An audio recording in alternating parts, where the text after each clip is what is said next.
pompa, ya diukur dari itu. Itu yang utamanya, itu majornya, gitu ya. Mungkin yang lain boleh dikatakan bukan utamanya, minor, misalkan pompa yang kita harapkan yang suaranya tidak berisik, yang tidak cepat panas, yang lain-lainnya misalkan. Nah itu kan tidak utama, utamanya di situ. Nah kalau utama itu sudah terpenuhi, kita pengen bonusnya, ya oke lah cari pompa yang suaranya tidak berisik, misalkan motornya tidak, dan seterusnya. Itu ukuran yang lain lagi, gitu ya. Jadi indikator pada kinerja pompa umumnya pada dasarnya dua tadi, minimal head dan debit atau key, jadi H dan key, gitu ya. Jadi kalau kinerja mekanikal, kinerja peralatan mekanikal misalkan, mechanical equipment performance, berarti itu kan kinerja dari peralatan mekanikal. Nah, kalau gitu apa? Yaitu kinerja itu apa yang dihasilkan oleh peralatan mekanikal itu tadi. Apa yang bisa dikeluarkan, di luarannya apa atau outputnya apa yang bisa kita ukur. Kalau pompa tadi sudah. Kalau turbin apa? Kalau AC apa? Itu. Apa yang kita harapkan di situ? Nah, itu yang kita sebut sebagai kinerjanya. Itu ya. Baik, saya lanjutkan. Nah, ini kira-kira peralatan mekanikal banyak lagi ya dari ini ya. Ada pompa, ada turbin, ada kompresor, ada katup, ada sistem perpipaan, dan lain-lain. Sebetulnya. Termasuk fan di situ tadi ya. Kalau fan-nya besar di pabrik-pabrik, misalkan kayak pabrik rokok gitu, pabrik rokok kretek, itu kan karyawannya dalam satu lokasi itu bisa 2.000 itu yang bekerja di situ. Anda bisa bayangkan 2.000 orang dalam satu ruangan sambil kerja melinting rokok, misalkan pabrik rokok apa yang bisa di Kudus sana, misalkan rokok jarum misalkan gitu ya, jarum kretek itu berapa ribu orang dalam satu ruangan. Anda bayangkan berapa panas yang dikeluarkan oleh tiap orang. Oleh sebab itu, supaya nyaman, turunkan temperaturnya. Nah, tapi kalau pabrik, kalau dia kasih AC ruangan di situ, wah berapa energi yang dibutuhkan untuk AC mahal. Maka tidak dibikin AC di pabrik, itu bikin kayak aula besar, lalu dikasih fan aja keluar, disedot aja panasnya keluar. Sehingga orang bekerja di sana tidak lebih hemat gitu ya. Nah kalau gitu fan itu termasuk juga mekanikal yang butuh perawatan yang serius juga melihatnya, karena kalau fan mati kebayang ribuan orang kepanasan di ruangan itu ya. Nah coba kita lihat yang pertama pompa misalkan. Ini pompa peralatan mekanikal. Pompa bagi orang mesin, pompa dibagi atas dua kelompok, yaitu pompa sentrifugal dan pompa positive displacement. Yang sentrifugal ini kita tahu bahwa ada sudu yang berputar di sini. Dia menggunakan gaya sentrifugal untuk melemparkan partikel-partikel fluida ini ke tempat yang diharapkan tadi. Jadi ada keluarannya ini discharge, dan kalau kita lihat di sini ada macam-macam. Ini sudunya, impeller dan sudunya ada di sini. Di tengah sini kadang-kadang suctionnya di tengah sini, biasanya dari tengah sini tegak lurus pada permukaan ini dan diputar sentrifugal ke arah keluar. Jenis yang lain adalah ini single acting, ini kayak piston ini. Piston pompa ini bolak-balik, dia kesedot ke sini airnya, nanti dia dorong lagi ke sana, dorong dengan bolak-balik ini dia akan memompakan. Di sini ada outletnya, di sini ada inletnya, di mana inletnya ada valve-nya atau katupnya yang bersifat kalau ini nyedot maka ini membuka. Tapi kalau nekan dia akan otomatis nutup dan membuka yang atas ini. Jadi fluida ketika ini pistonnya mundur, ini kesedot ke sini. Ketika dia maju nanti dia menekan, ini karena ada tekanan, maka yang hijau ini, bola hijau ini akan menutup lubang ini, yang kebuka justru yang atas ini. Atas ini kedorong, kebukalah, maka fluida tadi masuk ke atas ini. Dan begitu terus bolak-balik sehingga fluida tadi ditarik. Itu pompa. Nah, ini kita lihat pompa sentrifugal. Yang disebut pompa itu sebetulnya yang mana ya? Kalau kita lihat dari sini, pompa itu adalah, coba. Ini kalau kita lihat di sini, pompa itu adalah yang ini ya. Ini motor ya. Ini motor biasa aja, motor yang memutar sudunya pompa. Di sini mungkin inputnya, fluida masuk di sini, lalu diputar sehingga dengan gaya sentrifugalnya terlempar naik ke atas ini. Kursor saya bisa kelihatan dari sana? Kelihatan, Pak. Nah, ini ya. Nah, ini ke sini. Jadi fluida masuk di sini, tegak lurus, dan dia akan naik ke sana. Nah, itulah pompa. Nah, sebetulnya disebut pompa itu yang ini ya. Ini motor buat memutar pompa. Nah, kalau kita lihat pompa Sanyo yang biasa kita gunakan, memang dalam pompa Sanyo itu sudah bergabung antara motor dengan pompanya ini. Sehingga kita menyebut seolah-olah duanya ini. Tapi kalau di pabrik-pabrik kan ini besar ini.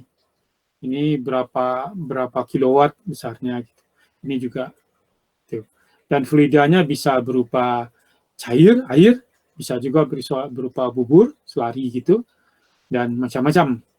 Yang jelas dia tidak bisa berupa padat gitu ya, pompa ini. Nah, inilah yang pertama, yang utama kita lakukan perawatan di sini. Yang punya kemungkinan rusak ketika dia dibilang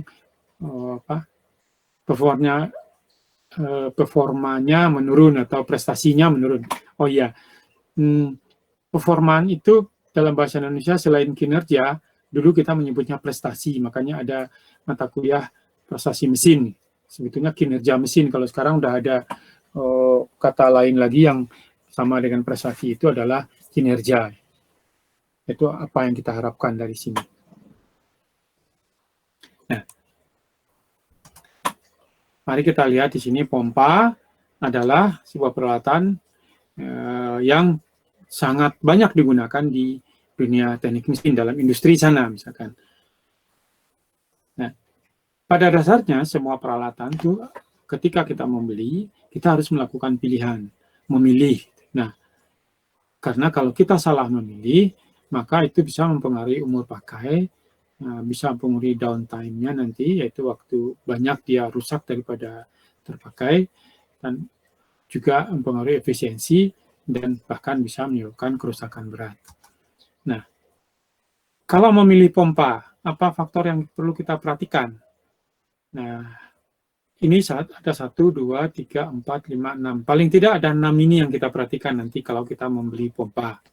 Tentu kalau pemakaian rumah tangga kayaknya tidak harus sampai sebanyak ini ya, yang kita cari, lihat. Nah, meskipun tetap saja setiap pompa punya 6 besaran ini. Pertama adalah, yang kita perhatikan adalah kapasitasnya. Berapa liter per menit atau berapa kubik per jam dia mampu memindahkan fluida itu. Nah, itu yang kita perhatikan dari kapasitasnya ini. Sesuaikan dengan kebutuhan kita. Kita butuhnya berapa.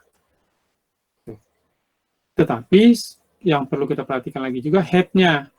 Berapa head yang kita butuhkan. Artinya berapa tinggi fluida akan kita pindahkan. Kalau misalkan pompa hanya untuk penanggulangan banjir, misalkan di Jakarta itu, mungkin head nggak terlalu diperhatikan, karena banjir itu kan memindahkan dari daerah banjir ke tanggul, ke dalam sungai atau ke tanggul yang tingginya paling-paling hanya sekitar beberapa meter saja, tidak sampai 10 meter barangkali, paling hanya 2 meter atau 3 meter. Jadi head-nya tidak terlalu masalah gitu, hampir semua pompa bisa setinggi itu. Atau misalkan dalam pengairan irigasi, misalkan pengairan dalam perikanan, head mungkin nggak terlalu diperlukan di situ. Malah yang diperlukan debit misalkan. Seberapa lama banjir ini bisa kita turunkan secepatnya, karena kalau makin lama banjir pasti penduduk akan makin marah gitu ke rumah. Banjirnya kelamaan. Nah, kapasitas yang kita pentingkan di situ. Nah, selain itu head tadi ya. Kalau kita di pabrik atau di rumah untuk pindahkan air ke lantai 4 misalkan, maka head yang kita perhatikan. Berapa tinggi lantai 4 itu dan berapa head pompa yang dia bisa sediakan. Apakah mampu mengirim. Ada macam-macam head-nya ya, nanti kita bahas lagi. Kemudian kondisi site-nya yang perlu kita perhatikan. Apa saja yang perlu kita perhatikan di kondisi site-nya? Yaitu ini kondisi site-nya adalah kondisi penempatan pompa tadi. Seberapa besar ruang yang disediakan. Di mana pompa itu diletakkannya nanti kondisinya. Itu yang perlu kita perhatikan. Nah, sesuaikan dengan ukuran pompa atau jenis pompa yang akan kita gunakan di site itu. Itu bisa jadi di tempat daerah berdebu kah, daerah lembab kah, daerah apa, dan macam-macam. Nah, itu menjadi pertimbangan juga ketika kita memilih pompa. Lalu yang tidak kalah penting juga adalah tipe cairannya. Apakah cairan yang kita akan pompakan, kalau di pabrik itu, pompanya untuk pompa air bersih, clean, atau waste gitu, atau pompa limbah misalkan. Tentu pompa yang kita beli yang berbeda ya. Kalau pompanya itu adalah untuk produksi bahan makanan, jadi belilah pompa yang bisa untuk food grade gitu, yang bahannya terbuat, materialnya terbuat dari yang bisa untuk tidak mengkontaminasi makanan gitu kalau itu makanan. Kalau hanya untuk air kotor, nah kita beli pompa yang tahan terhadap karat karena air kotor itu pasti banyak asam, banyak garam, banyak macam-macam yang sangat memungkinkan terjadinya limbah, terjadinya korosi.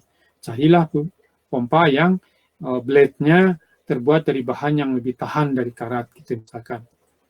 Lalu yang tidak kalah penting juga sebagai orang mesin, kita selalu memikirkan efisiensinya. Apakah dayanya terlalu besar untuk kapasitas dan head yang kita butuhkan, dan seterusnya. Nah, ini efisiensi ya, ini penggunaan energi ini. Apakah kita butuhkan daya sebesar itu atau kapasitas sebesar itu? Pompa yang ada misalkan yang 10 kubik per jam misalkan, padahal kita hanya butuh 5, sehingga akibatnya dayanya lebih besar. Apakah perlu kita beli yang itu? Hati-hati karena yang 10 kubik meskipun dia kita gunakannya sampai 5 kubik, tetap aja energi yang digunakannya cukup besar gitu. Demikian juga motornya. Kita perhatikan motornya, apakah motornya cukup dayanya yang kita perlukan, berapa kilowatt dan seterusnya untuk kapasitas yang kita butuhkan tadi. Tentu ini juga hubungannya dengan efisiensi dan ekonomis juga ya. Motornya terlalu besar berarti nanti butuh listrik yang besar, apakah itu nanti tidak ekonomis lagi dan seterusnya. Itulah poin-poin yang perlu kita perhatikan ketika kita memilih pompa. Baik, ada yang ditanyakan sampai sini? Silakan kalau ada yang mau tanya. Belum ada Pak, kalau dari saya Pak. Belum ada ya, kita teruskan saja ya. Oke. Nah, ketika kita melihat pompa, memperhatikan pompa, maka ada parameter-parameter yang kita perhatikan. Tadi sudah saya sebutkan sebetulnya flow rate-nya, yaitu tadi kapasitasnya, berapa kubik per second, meter kubik atau per jam, atau liter per second, dan seterusnya tergantung besarnya pompa, head totalnya, lalu motornya, dan seterusnya. Lalu kriteria lain yang tidak kalah penting juga ketika kita memilih, yaitu materialnya, material pompa. Apakah cast iron, atau steel, atau yang food grade tadi saya juga sebut juga. Demikian juga liquid tipenya, tipe liquidnya clean water atau waste water, atau air limbah gitu ya, air bersih atau air limbah, tentu pompanya berbeda. Demikian juga apakah dibutuhkan cat anti korosi dan seterusnya. Lalu yang tadi juga sudah saya bahas, yaitu available untuk space installation-nya. Jadi instalasi yang dibutuhkan, ruang yang dibutuhkan untuk instalasi pompa. Ini ada beberapa poin yang kita perlu perhatikan juga dalam memilih pompa, itu suction head, static suction head atau SSH, static discharge head atau SDH, friction head, FH, velocity head, PH, dan total head mungkin TH gitu ya. Ya ini ada singkatan semua, kudu nama sama ya. Ini harus FH supaya seragam semuanya. Jadi ini juga harus PH. Oke. Nah, inilah kira-kira pengertiannya kalau kita lihat gambar. Gambarnya bisa terlihat dengan jelas. Mana yang disebut head static, total, yaitu berarti dari permukaan air yang kita sedot, permukaan cairan yang kita sedot, sampai ke permukaan fluida nanti sesedotnya. Berarti itu head statiknya ya. Nah, sebetulnya head statik ini kemungkinan berubah-ubah ya. Karena ketika air di bawah ini kita sedot, maka permukaannya pasti turun kan? Maka suction-nya nambah. Suction head-nya nambah nanti. Tetapi permukaan ini juga naik nanti. Berarti discharge-nya juga nambah nanti. Sehingga head totalnya nanti akan bertambah besar gitu. Nah, itu juga perlu kita perhatikan juga ketika kita membeli pompa. Nanti mampukah pompanya memberi head sebesar yang total ini? Yaitu suction dan sama discharge-nya. Jadi pada air sedikit nanti berarti head-nya ketika ini udah hampir penuh, air di sini makin sedikit misalkan permukaannya, maka head-nya nambah. Kecuali nanti bahwa reservoir di bawah ini atau tangki yang di bawah ini atau mungkin ini kolam besar atau danau atau apa gitu yang besar sehingga memompakan ke atas ini itu tidak terlalu terlihat perubahan tinggi air di sini. Kalau kolam kita pindahkan ke dalam tangki kan hampir tidak berubah permukaan kolamnya sebetulnya. Apalagi danau gitu, kita pompa ya permukaan danau tetap aja segitu. Nah, itu pengertiannya ya. Discharge itu artinya adalah dari pompa sampai ke puncak atas, lalu static suction itu artinya ada dari pompa ke permukaan cairan di bawah. Nah, ini buat bahan diskusi kita. Jadi tadi, sebetulnya saya sudah nyebut tadi ya nomor 1 ini. Bahan diskusinya adalah kinerja pompa, dilihat dari apa? Lalu apakah ada hubungan kinerja pompa dengan perawatan? Nah, yang ketiga adalah kalau kita memilih pompa itu ada kodifikasinya juga, pengkodeannya. Nah, coba perhatikan pompa dalam hal memberi kode dan seterusnya. Itu ya. Nah, ini kayaknya harusnya tadi ini latihan di kita di sini, cuman kayaknya waktu kita nggak banyak, jadi saya lanjut saja dulu membahas ya, supaya nanti direnungkan di rumah saja ini. Paling ketemu berikutnya lagi kita diskusi tentang ini. Oke, peralatan yang kedua adalah turbin. Nah, kalau gitu turbin kira-kira apa ya definisinya? Mechanical equipment yang untuk apa turbin ini? Kira-kira ada yang bisa memberi jawaban, penjelasannya apa? Turbin ini mechanical apa ini? Merubah energi dari fluida jadi energi mekanik. Oke, betul ya. Jadi merubah energi fluida menjadi energi mekanik. Mungkin lebih tepatnya menjadi energi poros ya. Poros yang berputar kan ya. Jadi fluida itu memutar, atau bisa juga kita kalau menggunakan energi supaya konsisten, mengubah energi kinetik menjadi energi mekanik. Itu ya. Energi kinetik itu apa? Ya, energi jatuhnya fluida tadi kan. Fluida itu jatuh kan. Ada kejatuhannya. Dari tinggi segini dia kecepatannya kecepatannya tinggi, pas menumbuk sudu dia kecepatannya menjadi 0 seolah-olah gitu, atau berkurang. Nah, pengurangan kecepatannya itu berubah menjadi energi mekanik yang memutar poros. Jadi turbin adalah peralatan mekanikal yang berfungsi mengubah energi energi kinetik fluida menjadi energi mekanik poros. Itulah kalau bahasa simpelnya. Tapi ada buku juga ada membahas, tapi saya kira bahasa kita saja itu lebih simpel ya. Mengubah bisa tadi energi fluida menjadi energi mekanik poros, itu benar juga. Atau kalau energi semua, energi mekanik, energi kinetik menjadi energi mekanik ya. Putar poros, torsi, dan seterusnya.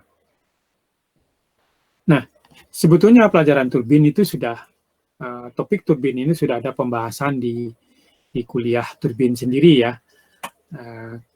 Ini contoh-contoh yang saya coba bahas, ini saya ambil dari buku training, reclamation, sumbernya adalah Managing Water in the West, volume 4A, revised 2000, yang direvisi pada tahun 2009. Ini kira-kira gambar turbin Prancis. Ini fluidanya kalau kita lihat flow-nya ke sini, dari samping sini jatuh ke bawah sini. Jadi air ngalir ke sini. Nah, sambil mengalir itu air dia memutar poros. Dia menabrak sudunya karena dia berada di bantalan yang ini jadi bebas gitu, maka sudunya bergerak, berputarlah dia sini. Nah, putaran itulah yang memutar poros. Nah, putaran poros ini akhirnya yang dipakai nanti buat memutar dinamo sehingga muncullah energi listrik. Umumnya seperti itu.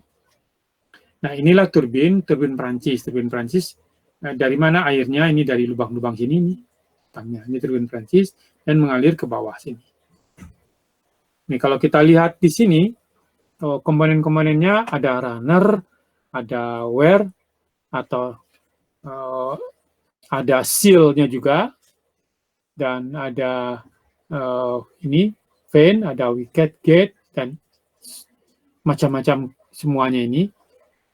Nah, sebetulnya kalau ini turbin kan jarang yang kecil ya, karena turbin itu paling turbin mini ya, yang pembangkit mini, mikrohidro gitu, mungkin turbinnya kecil-kecil, nggak terlalu, tapi sama saja tetap punya komponen-komponen seperti ini. Nah, ketika kita melakukan maintenance terhadap turbin, maka tentu setiap komponen ini kita perhatikan ini. Adakah kemungkinan rusak pada setiap komponen ini? Ya ada, karena kan dia adalah satu yang dibuat dalam apa namanya? Dalam maintenance ada dalil yang sering saya sampaikan di dalam kuliah perawatan itu, bahwa semua yang hidup pasti akan mati. Itu. Jadi mesin semua yang tadinya bagus pasti akan rusak. Entah dipakai atau tidak dipakai. Sama saja. Jadi semua peralatan sejak awal dibuat pasti suatu saat dia akan rusak. Entah rusaknya karena dipakai, entah karena rusaknya disimpan-simpan saja. Jadi peralatan itu mau disimpan pun dia tetap akan rusak nantinya. Karena umur gitu ya. Karena akan terjadi pelapukan dan segala macam pada material itu, sehingga tetap suatu saat dia tidak bisa jalan juga. Tuh. Nah, dengan demikian semua komponen yang ada di sini, kalau di sini ada 17, berpotensi rusak semuanya ini, berpotensi mengganggu kinerja dari turbin ini. Tuh. Nah, kalau gitu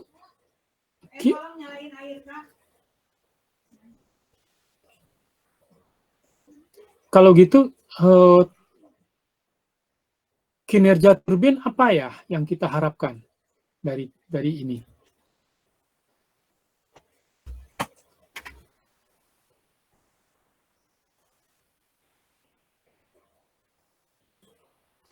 Ya tentu daya poros ini ya.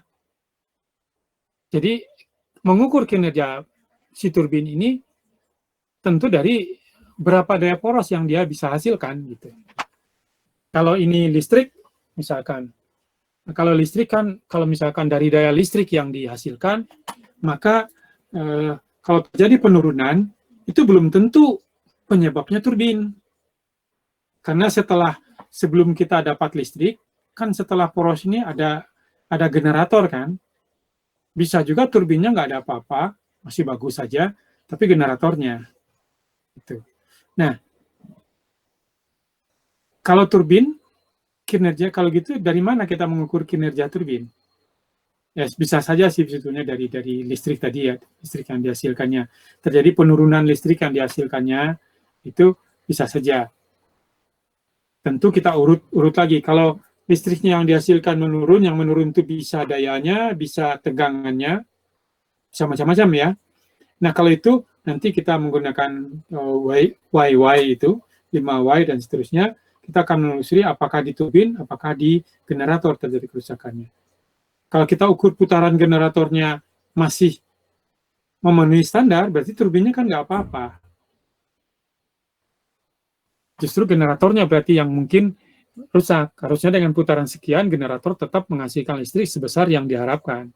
Kalau terjadi penurunan, itu berarti penurunannya di generatornya. Tapi ketika kita mengukur generator misalkan, putarannya berapa? oh sudah di bawah standar. Nah kalau gitu ada kemungkinan kerusakan ada di turbinnya. Turbin tidak mampu lagi memberi putaran sebesar yang diharapkan tadi, yang diharapkan untuk bergeraknya si generator. Maka bisa saja turbin. Nah, kalau turbinnya yang menjadi penyebab, kita akan breakdown satu-satu dari sekitar 17 ini, mana yang berpotensi menyebabkan terjadinya penurunan pada putaran poros ini, mana yang menghalanginya, dan seterusnya. Bantalan menghalangi nggak? Bearingnya menghalangi nggak? Itu.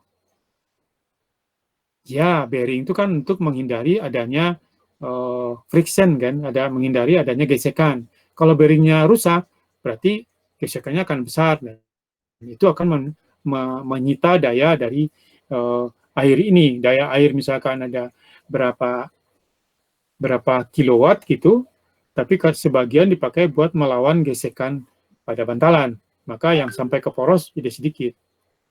Dan sebagainya. Nah, sebagai tim maintenance, nah kita harus mempelajari komponen-komponen ini, bagaimana cara memeriksanya. Gitu. Namun umumnya kalau ketika saya beberapa kali ikut memeriksa turbin yang lagi di overhaul, itu rata-rata rusaknya itu selain di bantalan dan seal-sealnya ketika overhaul itu umumnya itu di sudunya sudah mengalami kerusakan di situ, entah permukaannya sudah tidak mulus lagi, entah ada yang sudah rompal dan seterusnya. Tuh. Nah, ini jenis turbin yang lain, turbin Kaplan, mirip dengan Prancis tadi ya, airnya mengalir ke sini, ke bawah sini, dan yang kita ambil adalah putaran porosnya.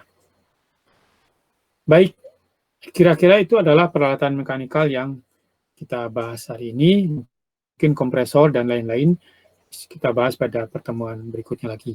Sampai di sini ada yang ditanyakan?